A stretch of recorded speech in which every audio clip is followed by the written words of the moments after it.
Scam Hub na nag-ooperate daw dyan sa Central Visayas. At yan ay inaksyonan itong Anti-Cybercrime Task Force. Alamin pa natin ang ibang detalye hinggil ho dyan. May nakalap na impormasyon ng Star FM Cebu.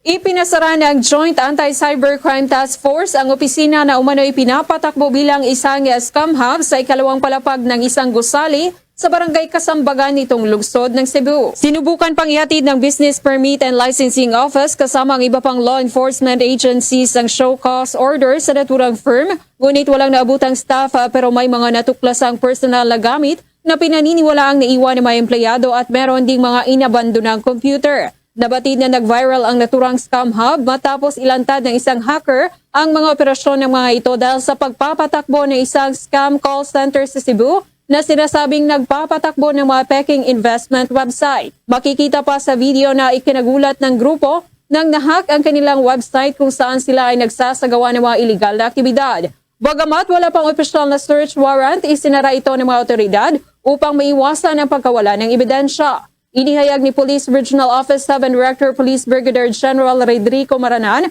na ang mga natuklasang computer ay isailalim sa search warrant para ma-examine ng Anti-Cybercrime Group at makapagsampa ng kaukulang demanda. Sinabi pa ni Maranan na meron na silang hawak na listahan sa lahat ng mga empleyado ng naturang opisina at kung nais ng mga itong linisin ang kani-kanilang mga pangalan, ay hinimok niyang magtungo lamang sa tanggapan ng pulisya. Dagdag pa nito na magsasampa sila ng kasong kriminal laban sa mga ito at anya'y maaring mahaharap ang mga ito sa mahabang taong pagkakakulong. Mensahe pa nito sa mga taong patuloy na ginagamit ang cyberspace sa mga panloloko na tigilan na ito dahil hahabulin talaga nila ang mga ito. Kung sila'y patuloy na magtatago at hindi makikipag-cooperate sa law enforcement agency, sa Philippine National Police, ay kilala naman namin sila kasi may mga profile yung mga empleyado dito. Magpapile tayo ng kaukulang kasong kriminal at ito'y may pagkakulong ng mahabang panahon. Minimum yata 12 years ang pagkakulong ng kanilang ginawagawang mga panloloko. Kung sila'y makikipag-cooperate sa investigation, then we could use them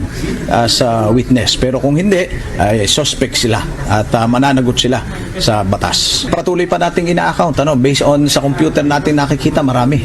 So patuloy nating ina-account kasi yan, may shifting yan.